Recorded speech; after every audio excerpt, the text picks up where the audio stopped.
Well, dear Dr. Mahajer, you know that during 10-year crusade plan of the beloved guardian, a 9-year plan of the beloved House of Justice, all Baha'is all over the world, they are talking about mass conversion.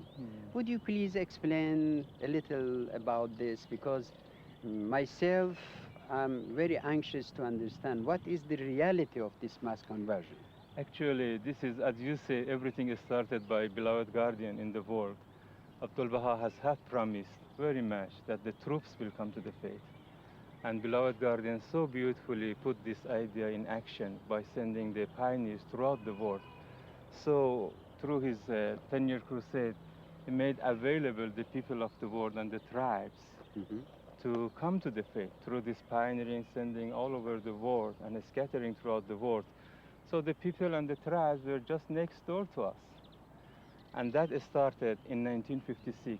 For the first time, beloved guardian announced that the preliminary signs of coming of the troops to the faith is happening in far-off regions of the world. In that time, we have had in Gilbert Islands and Mentawai, and perhaps in West Africa, some villages coming to the faith. Abdul Baha has promised that the great masses of the world, like Indian, Chinese, African, will come to the faith. Also, he has said that the Africans will roar like a lion, roaring like the lions. And also, so all these things has happened, and especially beloved guardian emphasized very much teaching Red Indians in Latin America.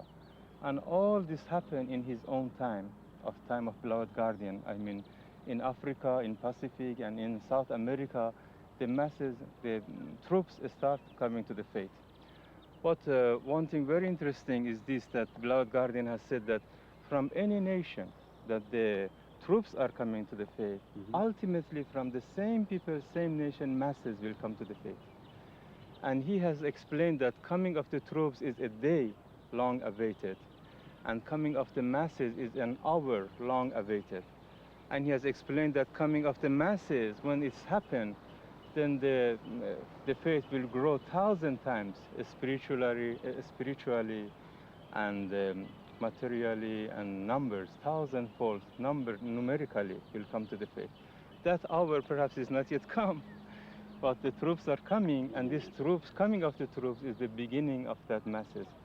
So this is what we should look to the future. Now is the time that you tell us about your privilege being here in the presence of beloved guardian. Well, I had this privilege to be with the guardian twice, as you know. Once, my first visit to Haifa and to meet the beloved guardian, it was in 1940, during the Second World War. At that time, the new building of the shrine was not yet been even in the plan, and the archives, international archive, was not existing. But in my second coming to Haifa and meeting the beloved guardian, it was 1954. We had both the shrine of the beloved Bab completed, and the new archives also was completed. So many friends, they are asking me to describe the beloved guardian, to portray him for them who did not visit him.